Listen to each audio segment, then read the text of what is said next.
Welcome back to Geordie Retro Chasers.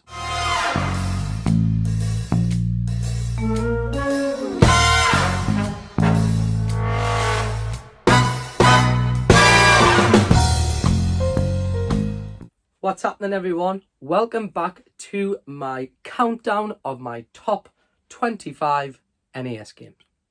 Okay, over the last 2 weeks, we have been counting down in blocks of 5 from 25 and now down to my top 5 of my favourite or nostalgic NES titles across the decades. We featured some absolute amazing games, but now it's time to do my top 5. So here they are. The 5 that we've all been waiting for, the ones you've all been asking us about. So yeah, here they are, 1 to 5. In at number 5 is a title that was released in 1987, originally on the Apple.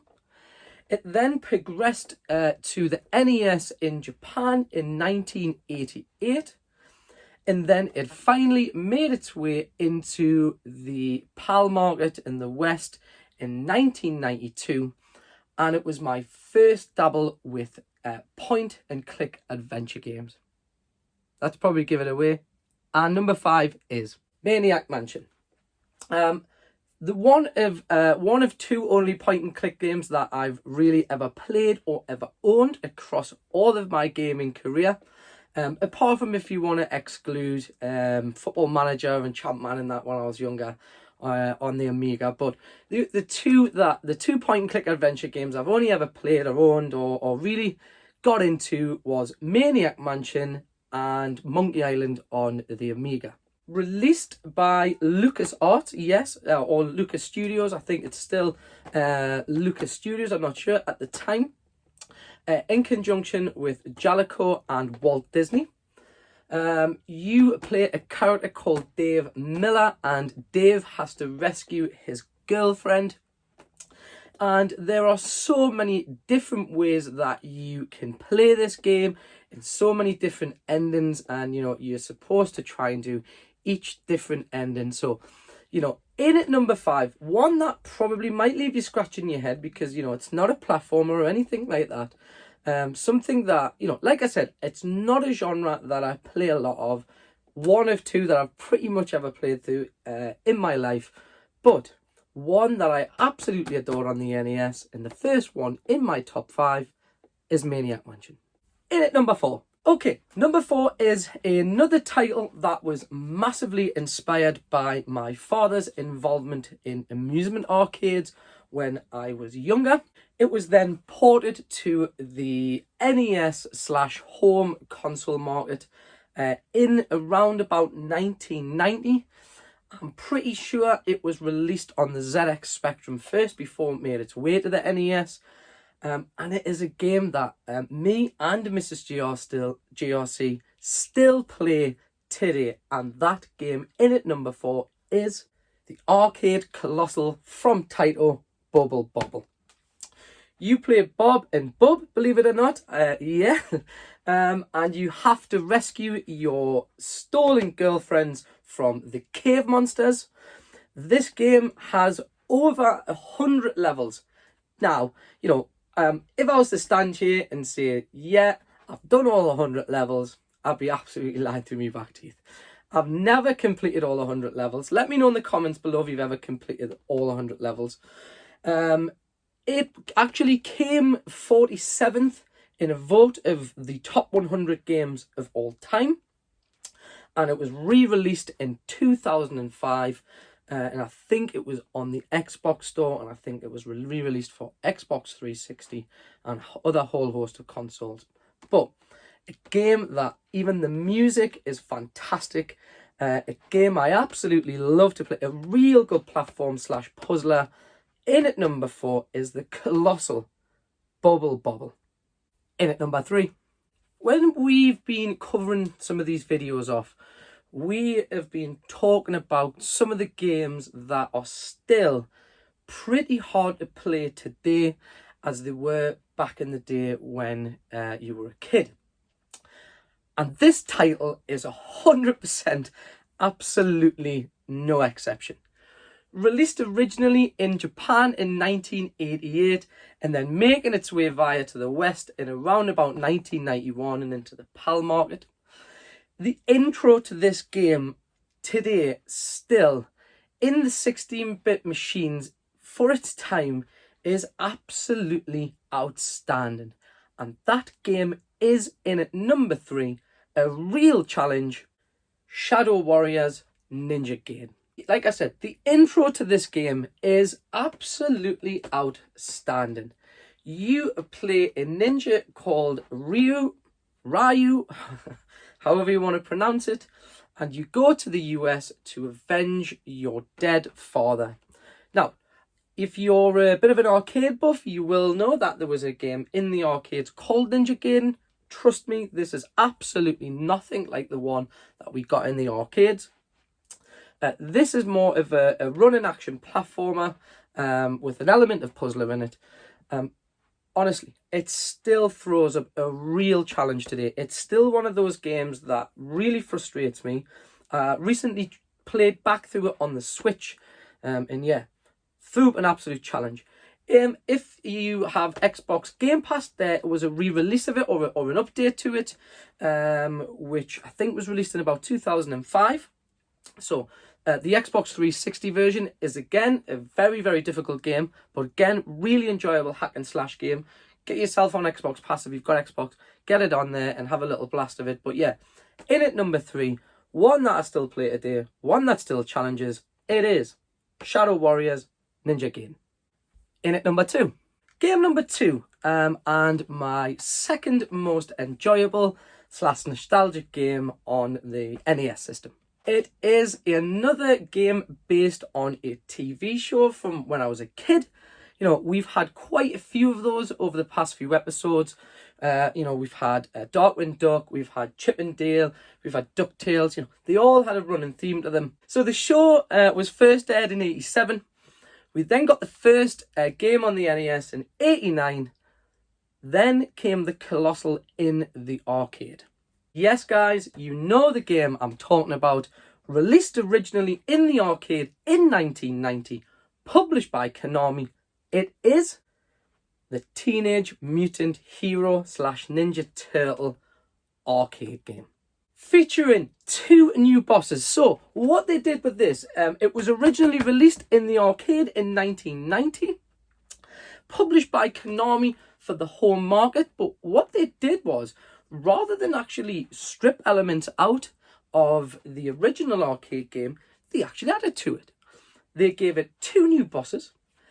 All of the original levels from the arcade game was ported over to the NES version. In fact, they actually extended a couple of the levels.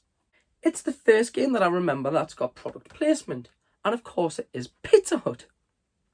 When I was reading up on it, I believe in the US it would have came with a voucher for Pizza Hut. I don't think that made its way into the PAL market, which is obviously the one we've got here. But yeah, the Turtles arcade game, the absolute first real beat 'em up that I thought, yes, you know, we had Double Dragon, which we featured, we had Battletoads, but you know, Double Dragon, yeah, was up there. Battletoads was a great game, but Turtles was, when I was a kid, was where it was at. It was what I was into, it was what I was playing with, it was what I was collecting. It dominated my life, it dominated my bedroom, and when this came out, it dominated my gaming in my NES. So in at number 2, one that I'm really happy to have and own in its original box, in a lovely condition still, is Turtles 2, the arcade game. Sweet. We are here. We are at the number 1 spot. Okay, guys, swooping in first place. If you're a bit of an NES fan or a Nintendo fan, you'll have probably noticed that there is one colossal game missing out of the last 24 that we have featured across these episodes on my channel. We're going to go back to my favourite game creator or character creator or whatever you want to call him, Mr. Miyamoto. We spoke a lot about him on the last episode with Mario 2 and Super Mario Brothers. You know, the reskin of Doki Doki Panic. And in at number 1 spot, released in Japan in 1988, then making its way over to the US and the PAL market in 1991, and probably the first real advertisement campaign where everything from movies to TV shows was used to promote this game. It blew my mind as a kid. That game, of course, is Super Mario Bros. 3. The, in my opinion, most polished game on the system of the NES. An absolute masterpiece from Mr. Miyamoto. It introduced us to so much new content. You know, just to name a couple, the couplings, 2 of them named after 2 of his favourite musical composers, which was Roy Orbison and Beethoven. You know, so you had Ludwig and you had Roy coupling Ludwig. You also had these, you know, the different suits that Mario could then wear. You know, the frog, the raccoon. And I remember it being, as I've just mentioned, the first game that had a massive advertisement campaign. Everything from a movie, you know, featured in the movie Wizard. You know, if you read a few reviews on that movie, they'll say it's almost just like an hour-and-a-half advertisement for this game. I remember seeing the Warp Whistle originally on Games Master, sitting at my parents' front room watching Games Master, and someone came on and asked for the cheat for the Games Master showed you how to unlock the Warp Whistle, head firmly off. It introduced some of the stuff that we become real accustomed to in the Mario franchise, such as the map, you know, the original map, which, you know, progressed all the way through now. And as I said before, it actually spawned a cartoon series on a Saturday morning here in the UK. I'm not sure when it was shown in the US, which is now available to watch on Netflix. So if you've got it, you know, regardless if you've got kids or not, get yourself over to Netflix, get a look at Mario. The cartoon series is based on this game and the story of the game, you know, Mario against the Kooplins. So, in at number 1, my favourite and most nostalgic NES game. You know, probably when you've watched this, it might have been pretty obvious, it might not have been, but it is the one, the only Super Mario Bros. Number 3. Well guys, that concludes my top 25 NES games. The next question to pose is, which system do I do next? I'm possibly thinking the Super Nintendo. I don't know whether to work my way through the generations or, you know, through the consoles and do a top 25 of each console that I collect for. Let me know in the comments if there's any suggestions that maybe you would want me to cover off. And just to finish off this video, a little taste of about what's coming up over the next 2 or 3 days. So on Sunday, unfortunately, I'm not going to be able to make it out to do our usual Hunt in the Wild videos, but we do have something coming up which is a little bit special. On Sunday, you can catch me on the Retro Chef's channel, and of course you can catch me on his live stream called Swap Shop. If you've never seen Swap Shop, can I suggest the first thing you do is go over and find the Retro Chef on the tubes, hit subscribe on his channel, and then watch the first or the last episode of Swap Shop to give you an idea of what the show is all about. You know, I'm not going to tell you what it's about. I would much prefer if you went over there, gave the chef a thumbs up, and more importantly, gave him some love, because we're going to be out and about chatting with him, looking at what we've got to trade, to sell, you know, just a little general bit of banter on Sunday on the Swap Shop.